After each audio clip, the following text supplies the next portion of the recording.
Dear student, welcome to a new video. মই তোমালোকৰ বাবে এই ভিডিঅ'টোত পুনৰ ক্লাছ 9ৰ এখন সোশিয়াল সায়েন্সৰ কোৱেশ্চন পেপাৰ লৈ আনিছো এনুৱেল এক্সামিনেশ্যনৰ বাবে আশা কৰো তোমালোক নিশ্চয় কিছু পৰিমাণে হলো উপকৃত হ'বা তো আমি সময় নষ্ট নকৰি কোৱেশ্চন পেপাৰখন ডিসকাস কৰো আৰু ইয়াৰ পূৰ্বে কওঁ যদি তোমালোকে এতিয়াও মোৰ চেনেলটো সাবস্ক্ৰাইব কৰা নাই তেতিয়াহলে সাবস্ক্ৰাইব কৰিবা এনে ধৰণৰ ভিডিঅ' পাবৰ বাবে আৰু লগতে ভিডিঅ'সমূহ শেয়াৰ কৰিবা কমেন্ট কৰিবা লাইক কৰিবা প্ৰথম কোৱেশ্চনটো দিছে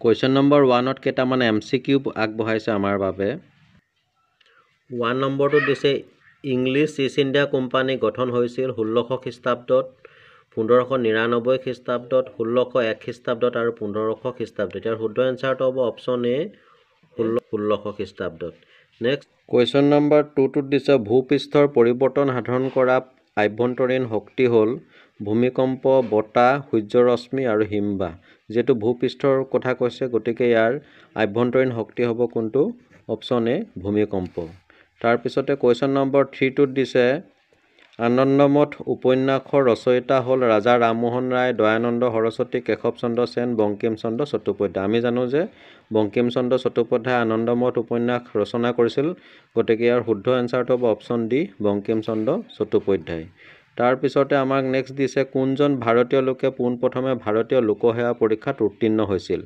অপচন এ ৰবীন্দ্ৰনাথ ঠাকুৰ বি দিছে সত্যেন্দ্ৰনাথ ঠাকুৰ সি দিছে ৰামপ্ৰসাদ ৰায় আৰু ডি দিছে ছাৰ বাৰ্নেছ পিকক ইয়াৰ শুদ্ধ এনসাৰটো হ'ব সত্যেন্দ্ৰনাথ ঠাকুৰ অপচন বি সত্যেন্দ্ৰনাথ ঠাকুৰে 1864 চনত পোনপ্ৰথমে ভাৰতীয় লোকসেৱা পৰীক্ষাত উত্তীৰ্ণ হৈছিল এজন ভাৰতীয় হিচাপে তাৰ ইয়াৰ লগতে আৰু এটা কোৱেশ্চন আহিব পাৰে যে ইংলেণ্ডৰ সাধাৰণ নিৰ্বাচনত জয়লাভ কৰিবলৈ সক্ষম হোৱা প্ৰথম গৰাকী ভাৰতীয় নাম কি তেখেত হ'ব দাদাভাই নৰৰোজী তোমালোকে মনত ৰাখিবা নেক্সট কোৱেশ্চন নম্বৰ 5 ত দিছে অসমৰ আটাইতকৈ ডাঙৰ জিলাখন নগাঁও কামৰূপ কাৰ্বি আংলং ধুবুৰী ইয়াৰ শুদ্ধ এনসাৰটো হ'ব অপচন সি কাৰ্বি আংলং ইয়াৰ পাছতে দিছে আপোনাৰ কোন চনত দিছপুৰত অসমৰ ৰাজধানী প্ৰতিষ্ঠা কৰা হয় 1949 চনত 1889 চনত 1973 চনত 1975 চনত ইয়াৰ শুদ্ধ এনসাৰটো হ'ব অপচন সি 1973 চনৰ ইয়াৰ পূৰ্বে শিলং আছিল অবিভক্ত অসমৰ ৰাজধানী ইয়াৰ পিছতে সেকশন বিট কেছামান শৰ্ট কোৱেশ্চন আগবঢ়াইছে মই তাৰে ভিতৰত কিছুমান চাই ডিসকাস কৰিম বাকিবিলাক কিতাপতে আছে তোমালোকে নিশ্চয় পাইছা প্ৰথমটো দিছে 2 নম্বৰ দিছে ভাৰতীয় জাতীয় কংগ্ৰেছৰ প্ৰথম সভাপতি কোন আছিল আমি জানো যে 1885 চনত ভাৰতীয় জাতীয় কংগ্ৰেছ গঠন হৈছিল আৰু ইয়াৰ প্ৰথম সভাপতি আছিল উমেশ চন্দ্ৰ বংগোপাধ্যায় ইয়াৰ পিছতে দিছে আধুনিক ভাৰতৰ জনক বুলি কাক কোৱা হয় who is cold da father of modern India এটো হৈছে ৰাজা ৰামমোহন ৰায় ইয়াৰ পিছত কোৱেশ্চন নম্বৰ 4 দিছে ভাৰতত পোনপ্ৰথম ৰেল যাতায়াত কেতিয়া আৰম্ভ হৈছিল when was the first railway communication started in India rail যাতায়াত আৰম্ভ হৈছিল ইয়াৰ উত্তৰটো হ'ব 1853 খ্ৰীষ্টাব্দত বোম্বাই আৰু থানেৰ মাজত পোনপ্ৰথমে ৰেল চলাচল আৰম্ভ হৈছিল আৰু ইয়াৰ এই ৰেলপথৰ দৈৰ্ঘ্য আছিল 21 কিলোমিটাৰ তাৰ পিছতে এখিনি তোমালোকে নিশ্চয় কিতাপত পাইছা গুটেবোৰ মই ডিসকাস নকৰো ইয়াৰ নেক্সট কোৱেশ্চন নম্বৰ 7 ত দিছে এটা ইম্পৰ্টেন্ট কোৱেশ্চন ইয়াণ্ডাবু সন্ধি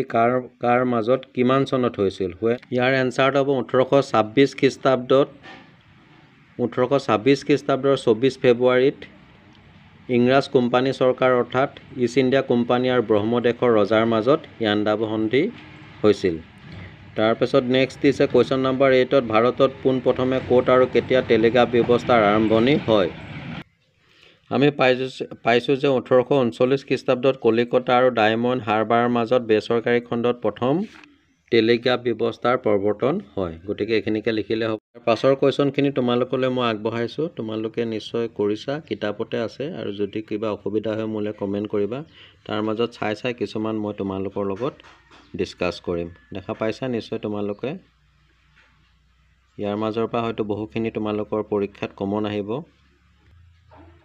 দেখা পাইছা এনেদৰে মানৰ আক্ৰমণৰ কাৰকসমূহ লিখা তাৰ পিছতে আমাৰ আহিলে সেকশন বি পাৰ্ট 2 ইয়াতে এটা প্ৰশ্ন দিছে উপকূল কি কোৱেশ্চন নম্বৰ 14 আৰু মাৰ্ক দিছে কিমান 1 মাৰ্ক তোমালোকে এনেকৈ লিখি ল'ব পৃথিৱীৰ উপৰি ভাগৰ এক বৃহৎ অংশ সাগৰ মহাসাগৰে আগুৰি আছে এই সাগৰ মহাসাগৰৰ পাৰকে উপকূল বোলে এনেকৈ লিখিলে হ'ব তাৰপিছত কুৱেশ্যন নম্বৰ 15ত দিছে হিমবাহ কেই প্ৰকাৰৰ। এইটো 2 প্ৰকাৰৰ, তোমালোকে জানা, মহাদেশীয় হিমবাহ আৰু পাৰ্বত্য বা উপত্যকা হিমবাহ।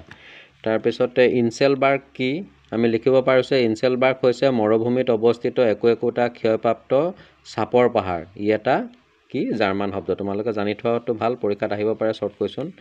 তাৰপিছত এনেদৰে কিছুমান কুৱেশ্যন দিছে। আৰু এটা দিছে যে কলীয়াভোমোৰা দলং কিমান চনত সাজি উলিওৱা হৈছিল আৰু ইয়াৰ দৈৰ্ঘ্য কিমান। ইয়াৰ এনচাৰটো হ'ব 1887 চনত কলীয়াভোমোৰা দলং অৰ্থাৎ কলীয়াভোমোৰা সেতু সাজি উলিওৱা হৈছিল আৰু ইয়াৰ দৈৰ্ঘ্য হৈছে 3.015 কিলোমিটাৰ। ইয়াৰ পাছত আৰু এটা কুৱেশ্যন দিছে ইম্পৰ্টেণ্ট BTADৰ অন্তৰ্ভুক্ত জিলাকেইখনৰ নাম লিখা। আমি জানো যে অসমৰ 33খন জিলাৰ ভিতৰত 4খন জিলা BTADৰ অন্তৰ্ভুক্ত আৰু সেই জিলাকেইখন হৈছে কোকৰাঝাৰ, চিৰাং, বাক্সা আৰু ওদালগুৰি।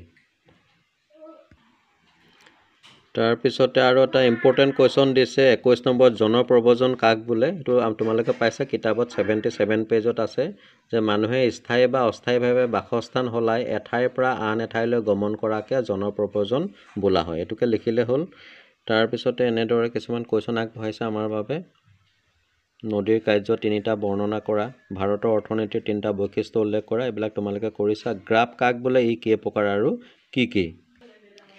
ইয়াৰ এনচাৰটো আমি এনেধৰণে লিখিব পাৰোঁ যে হিমবাহে বৰফৰ উপৰি অন্য বহুতো পদাৰ্থ কঢ়িয়াই আনে আৰু এই পদাৰ্থবোৰকে সামগ্ৰিকভাৱে গ্ৰাফ বোলা হয়। গ্ৰাফ 4 প্ৰকাৰৰ, পাৰ্শ্বগ্ৰাফ, ভূমিগ্ৰাফ, মধ্যগ্ৰাফ আৰু প্ৰান্তগ্ৰাফ।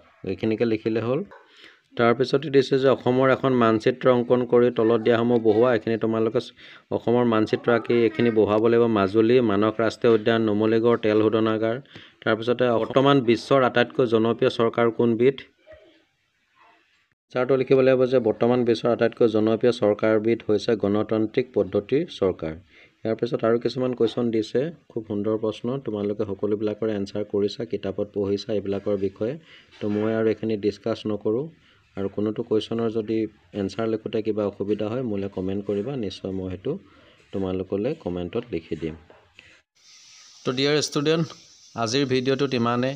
ইয়াৰ পূৰ্বেও মই ছ'চিয়েল ছায়েন্সৰ এখন কুৱেশ্যন পেপাৰ তোমালোকলৈ আগবঢ়াইছিলোঁ। যদি ভিডিঅ'টো চোৱা নাই মই ডেছক্ৰিপশ্যনত লিংক দি দিম, তোমালোকে চাই ল'বা। আৰু এনেধৰণৰ ভিডিঅ'সমূহ পাই থাকিবৰ বাবে মোৰ চেনেলটো ছাবস্ক্ৰাইব কৰিবলৈ নাপাহৰিবা, লগতে ভিডিঅ'সমূহ শ্বেয়াৰ কৰিবা। আজিলৈ আহোঁ পুনৰ এটা ভিডিঅ'ত তোমালোকক আকৌ লগ পাম। তো ধন্যবাদ।